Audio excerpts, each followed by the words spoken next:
Акыркы жылдары коомдун динге болгон кызыгуусу күч алып, кайсыл жерде кандай гана топ болбосун сөзсүз дин жөнүндө сөз болот. Жана мына ушундай чогулуштарда, талаштарда, балким акыйкат издөө аянттарында ислам жөнүндө сөз айтууга туура келип жүрдү. Сөз айтып аттык ислам жөнүндө.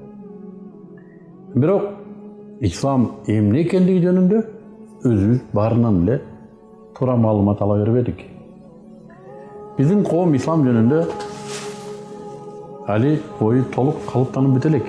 Анткени албетте шайтан да бар бу жерде, албетте капыр да бар бул жерде. Ислам жөнүндө чыныгы маалыматты алар чаташтырып, чиелештирип турбаса, кожоюнунун алдында тапшырмасын аткара албайт.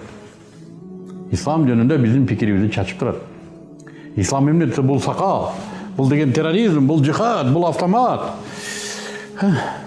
Бул аялдарды үйгө отургузуп коюу, бул эки аял алуу.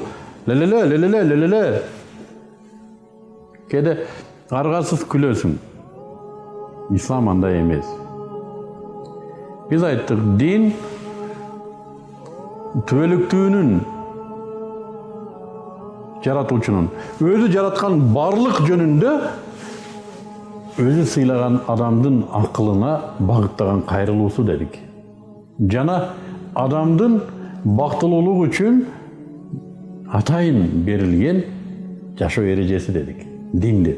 Эми ислам дини мына ушул жашоо эрежесинин, мына ушул маалыматтын эң акыркысы, эң тагы жана толугу. Ислам адам затына берилген бир жеңилдик, бир жакшылык. Албетте ортодон улутчулдар чыгат. О, биз деген ата бабабыз мындай тренден.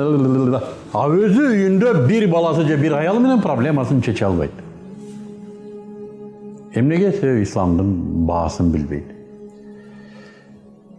Ислам бул биздин жашообуздагы күндө пайда болуучу маселелердин туура чечими.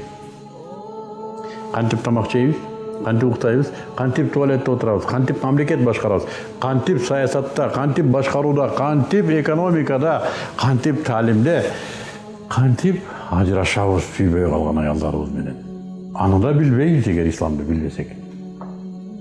Ислам адамды адам кылып туруучу жашоо эрежеси. Ислам бул биздин жашообуздагы бирден бир баа жеткис баалуулук. Ал биздин тынчтыгыбыз. Бул ислам.